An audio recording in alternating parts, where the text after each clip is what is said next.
ఇప్పుడు అసెంబ్లీలో బడ్జెట్ సమావేశాలు అవుతున్నాయి. గీ ముచ్చట మా అందరికి ఎరికే కదా, మళ్ళెందుకు చెప్తున్నా అని పరేషాన్ కాకురి.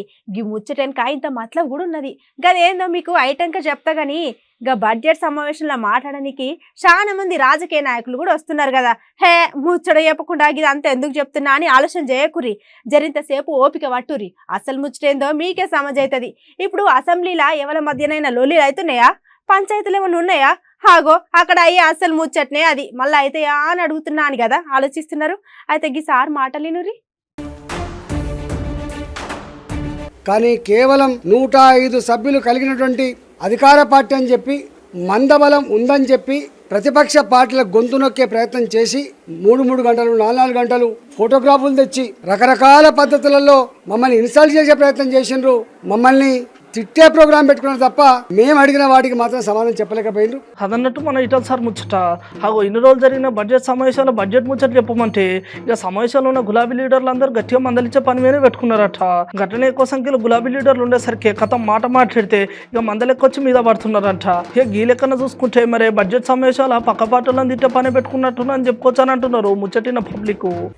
చిల్లర ప్రచారం జరుగుతూ ఉంటాయి. ఒక్కొక్కరి ఎజెండా ఎవరికైనా ఉండదేమో, మా అర్జెంటుగా అయినా కానీ ఇబ్బంది పెట్టాలనేటువంటి ఎజెండా ఉన్న వాళ్ళు ఎవరైనా ఉంటుండొచ్చు. కానీ ఈటల రాజేందర్ అంటాడు స్టబ్బర్నిగా ఉంటాడు.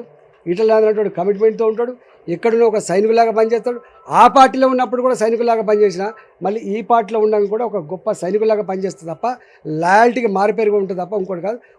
నేను ఎప్పుడు పార్టీలో వదిలిపెట్టి పోయినోడు కాదు, గుర్తుపెట్టుకోండి. నల్లెల్ల కొట్టినని చెప్పి 100 సార్లు చెప్పిన ఇప్పటికి. అంతే తప్ప పార్టీలు మారే కల్చర్ ఉన్నోని కాదు. నిమిషానికి ఒక మాట మాట్లాడుతుండే అంతకంటే కూడా కాదు. నాకంటూ ఒక ఒరవడి, నాకంటూ ఒక చరిత్ర, నాకంటూ ఒక కమిట్మెంట్ ఈ తెలంగాణ గడ్డ మీద ఉంది. సారన్న ముచ్చట్లో కూడా ఇంత న్యాయం ఉన్నది. దగ్గర 20 ఏళ్ళ సంధి టీఆర్ఎస్లో పనిచేసిండు. గట్లనే సారన్నకి వెళ్ళి బయటికి వెళ్ళవచ్చినా కూడా సారు ఎన్నడూ పార్టీ ఇడిచిపెట్టలేదు. గట్లనే పక్క పార్టీ అయినా కూడా ఒకప్పుడు అది నా పార్టీ కాబట్టి ఇక దేశవ్యాప్తంగా ఈ పార్టీ ముందడి పోయినా ముందే సంతోషపడే మంచి నేనే అని సారు ఉన్న ముచ్చట ఉన్నట్టు చెప్పుకుంటూ వచ్చేసిండు. అంత మంచిగానే ఉంది కానీ మరి ఇలా ఈటల రాజేందర్ సార్ చూస్తేనేమో పార్టీని ఇడిచిపెట్టిన పార్టీ కోసమే అంతగానో దండలాడుతున్నాడు. మన గసంటి లీడర్ని అసలు టీఆర్ఎస్ పార్టీలోకి వెళ్ళి బయటకి ఎందుకు పంపించాలని ఇక ఇట్లా చాలా మంది పబ్లిక్కి అనుమానాలు చాలా అయిపోయినాయి.